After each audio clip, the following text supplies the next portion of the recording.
oarecare târg din Mancea trăia odată un hidalgo. Ce e aceea hidalgo? Pune mâna pe carte și ai să afli. Care carte? Ascultă emisiunea și ai să afli. Care emisiune? Ascultă, dacă mai mă întrerup mult, deschid televizorul.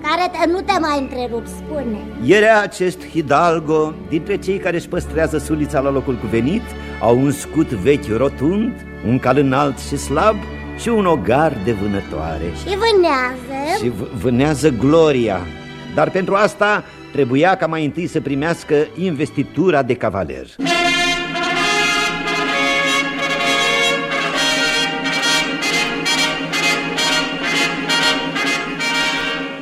Are loc ceremonia de investitură a acestui hidalgo cu titlul de cavaler.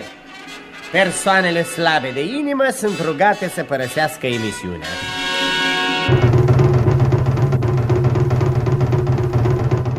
Ce vei face?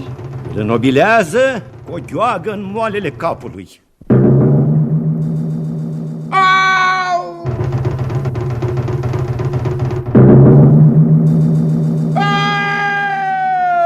Cavalere! Cine ți-a făcut cucuiul din vârful capului? Un cavaler cu un cucui în vârful capului pe care l-am întrebat cine a făcut cucuiul din vârful capului. Uite așa! Au! Altădată nu mai pune întrebări indiscrete.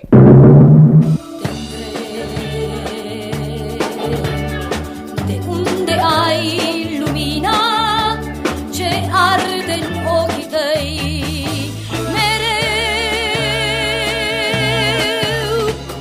Am adunat-o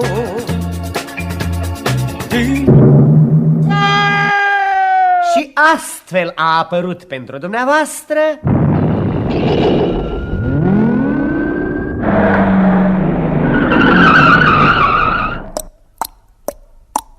Don Quixote, cavaler al veselei figuri.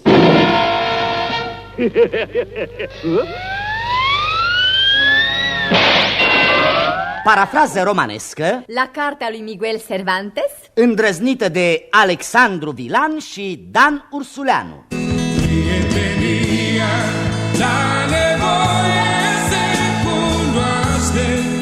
Auzi, colega scenarist? Da, colega scenarist. Am pentru tine o veste bună și una proastă. Întâi vestea proastă. Până mâine avem de scris un scenariu de 50 de pagini și pe mine mă doare capul. Și cea bună? Ți-am lăsat hârtie de scris berechet. Dă-i jor. Te rog să-mi scrii o veste și mai proastă. își dau concursul Alexandru Niță, Gheorghe Bunescu și Constantin Horbovanu.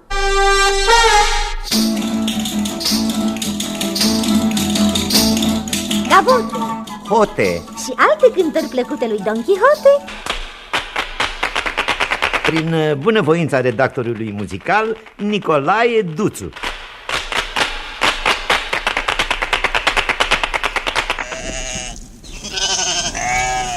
Sancho! Da. Ținte bine! Atacăm balaurul acela! Ăla nu e balaur, e oaie. Nu te lua după aparențe! Go! Oh.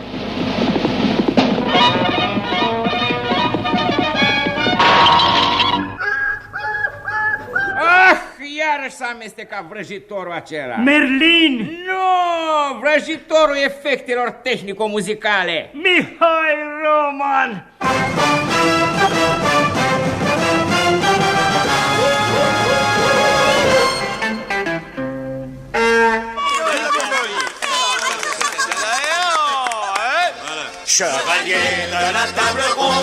Aduceți masa.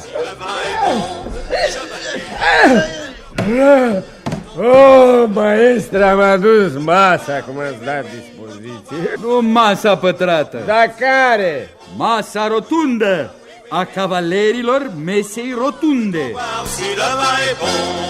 J'en boirai 5 à 6 bouteilles, une femme sur mes genoux. Cavaleri obtuzi, Hangițe rotunde capete pătrate și alte roluri vor fi interpretate de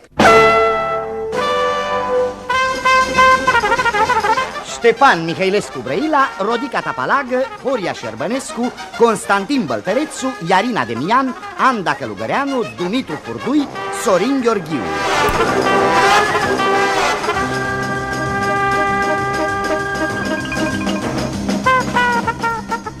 în nemai văzutul cuplu Don Quixote-Sancho Panza, Octavian Cotescu și Demrădulescu, care au mai fost văzuți. Atunci când filmul derula viața mea. Privește-mă în toată măreția mea, Sancho! Nu ți-ar fi plăcut și ție să fii un cavaler vestit? Da, dar ție, stăpâne!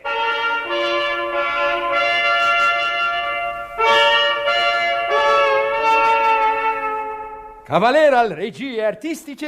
Dan Ursuleanu, Dan Ursuleanu!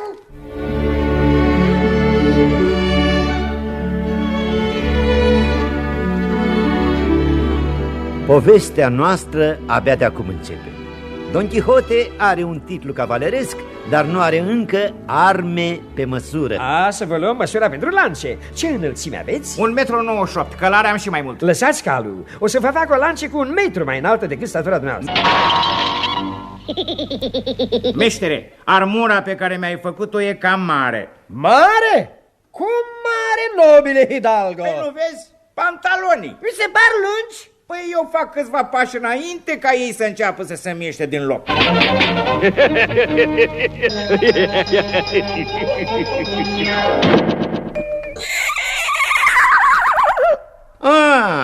Irea să-l uităm pe dumnealui, adică pe dumnea ei, Rosinanta. Săraca, nu știe încă ce o așteaptă. Dacă ești croitor cu mai faima, te rog să-mi faci o haină pentru calul meu. Pentru cal, știți, croitoria noastră nu e specializată în cai. În fine, dacă insistați... Poftim, mai aici măsurile, inclusiv lungimea cozii și a urechilor, totul. Păi aduceți-l la probă, să iau eu măsurile. Aș prefera să nu vină personal. Știți, vreau să-i fac o surpriză cu hăinuța asta.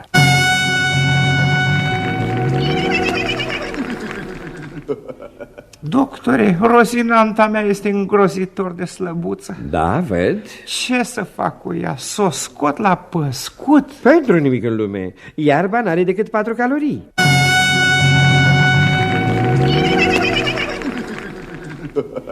În capul lui Don Quixote nu mai există altceva decât Rosinanta și iar Rosinanta. Et surtout, c'est un animal appelé Aldonza.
Îmi dați voie să mă prezint, Sancho Panza.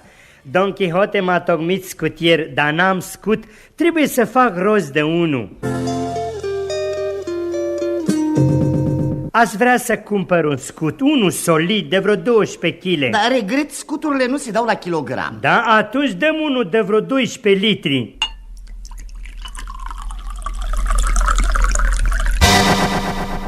Apă? Nu vă rog, spirit. Vă tamponez ușor pe locul tăieturii. Ust, mai cu grijă, ustură, frițerule. Plec în lume cu Don Quixote și nu pot să arăt desfigurat. Vă rog, stați liniștit că nu pot să vă rad. Nu, iar mai tăiat. Dă și mie ombrici. Doriți să vă bărberiți singur? Nu, vreau să mă apăr. Alma Viva et Figaro s'entretenaient en bel canto d'une enfant appelée Rosine. Duduie, aș dori un samar pentru măgarul meu. Păi uitați acesta sau acesta, acesta pe care scrie pentru măgar. Îl iau pe primul, oricum fumuriul meu e analfabet. Hello everybody! Pe locuri, fiți gata! Și au plecat în mare aventură cu Rozinanta înhămată la trăsură. Am zis trăsură? Ia stați o lecuță, că nu era de fapt decât căruță. Hai, boală! Tragi odată, mâncate, ar strică. Sancho, ți interzic să vorbești așa urât cu Rozinanta, e calul meu. Dacă era cal, cum ziceți dumneavoastră, n-aveam probleme. Dar e o gloabă neputincioasă, uite, e incapabilă să ne scoată căruța din râu. Hai! Se pare că ne-am cam împotmolit? Da, aici o să rămânem. Și totuși eu nu înțeleg de ce. Uite acolo pe mal semnul care indică trecerea pentru vehicule. Așa o fi, stăpâne, numai că acel semn ar trebui smuls și pus sub roată până nu s-a obligat eu să pun numărul. Hai mai încearcă o dată să convingi calul. Haide, n-are rost. Cu cât îl îndei mai tare, cu atât se afundă mai rău cu roțile noroiul ăsta blestemat. Sau poate vreți să ne dăm un spectacol în fața mulțimii de gură cască. Ia uite, adunați acolo pe pod. Hai, uitați-vă, uite cum se distrează pe seama noastră. La toate găsești răspuns. Dacă ai fi fost un scutier adevărat, ți-ai fi scos de mult coșocul și l-ai fi pus sub roți să scoatem căruța la liman. Asta ar fi motiv de amuzament în plus pentru neisprăviții după pod. Și atunci ce o să stăm aici la infinit? Nu știu. Dacă sunteți așa de viteaz pe cât spuneți, dovediți-o acum. O, praznicule, și eu care ți-am promis o insulă să o guvernezi tu singur. Păi să o luăm ca repetiție generală. Că așa cum suntem în căruță în mijlocul râului, parcă am fi pe insulă. Plecați de aici! Băi! Ce-i cu seniorile voastre? Nu cumva v-ați împotmolit? Stau și mă minunez cum de-ați ghicit, știți? Aici la noi se împotmolesc mult, maică. Da, dar nu toți ca senioriile voastre. Nevastă, ăștia s-au împotmolit bine de tot. Hai că vezi, Sancho, nu sunt rău din fire, dar știi ce aș dori eu în clipa asta? Nu, niciodată nu știu la ce vă gândiți dumneavoastră, stăpâne. Mi-ar plăcea să fac o vrajă Merlin și să le rupă podul în două. Toată adunătura asta de pierd de vară să se pomenească în apă. N-ar fi rău, numai că Merlin numai cu noi are ce are, altora nu le face nimic. Ei, tot mai stați acolo! Precum vezi! Chiar, maică, de ce-or fi stând ei acolo? Ei, de dragă! Plecați de aici! Ia, fiți atenți, că la capătul drumului se mai văd veni și alții. Să ne grăbim să-i scoatem și pe ăștia, să fie locul liber.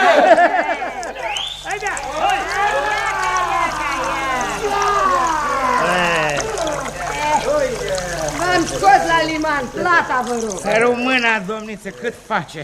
Apoi pentru dumneavoastră, că vă văd mai bine îmbrăcat, 100 de reali. Poftiți banii onorați cavaleri să fie de deranj. Repede la pod, că vin și eilalți cu caleașca. Da, ce crede, stăpâne, ori să se împotmolească și ăștia cu caleașca? Fără îndoială, să mergem. Unde? Cum unde? Să ne uităm și noi cum se vor chinui să iasă din apă. Poate reușim să mai găsim un loc șor pe pod. Hai!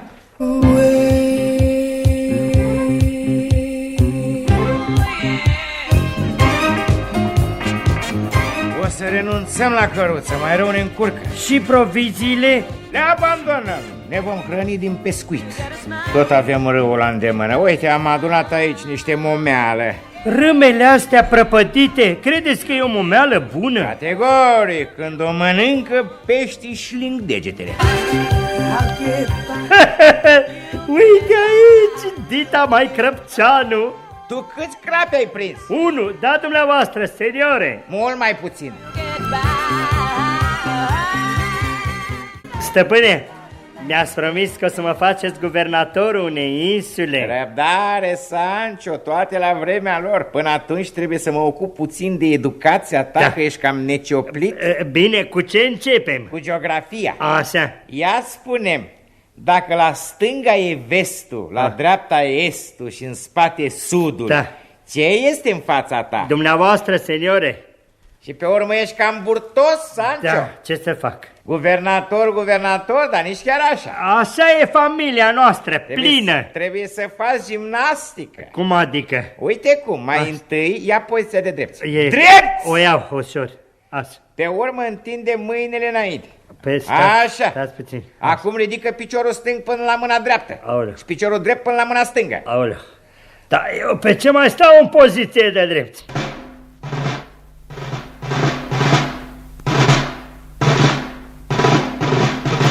Drept! Pas de marș! Marș!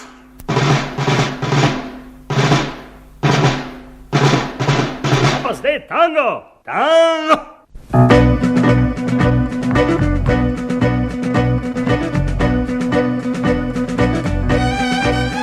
Încă un tango, iar s-a nimerit cu pasiunea celor de altă dată. Încă un tango, nu ne-am potolit, câte aveam și câte am iubit.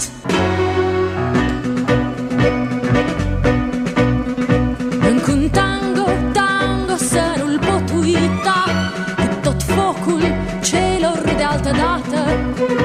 Încă un tango de mi-ai acorda, vei fi toată fericirea mea.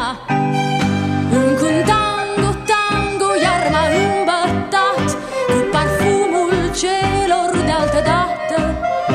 Încă un tango, nu ne-am săturat, câte aveam și câte am dansat. Încă un tango, mai mistuitor decât jarul celor de altă dată. Încă un tango, nu întâmplător, e al vostru și al tuturor. Tango.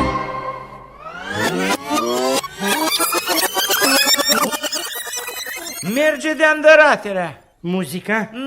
Nu, Rozinanta. Nu știu ce a apucat-o. Ea săraca merge bine, dumneavoastră ați încălecat invers.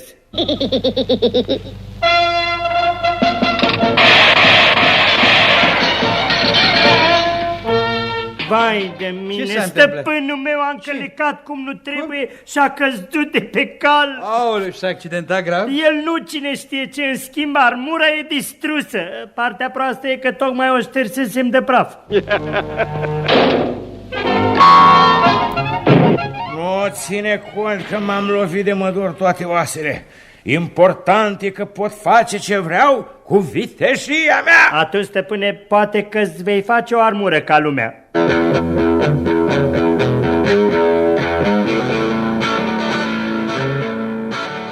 Stăpâne, aș avea nevoie de 2 zile libere. Mă învoiești? Pentru ce?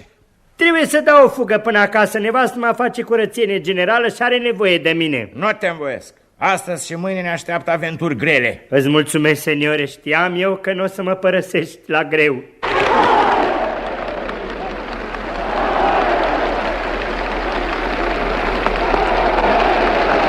Stăpâne, tatăl meu s-a îmbolnăvit grav. Te rog să mă învoiești, că trebuie să dau o fugă până acasă și să-l îngrijesc.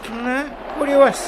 De câte ori se dă corida la televizor, tată dumitale se îmbolnăvește. Am observat și eu asta. Cred că bătrânul simulează. Ia te uită! Au pus un anunț la avizierul satului.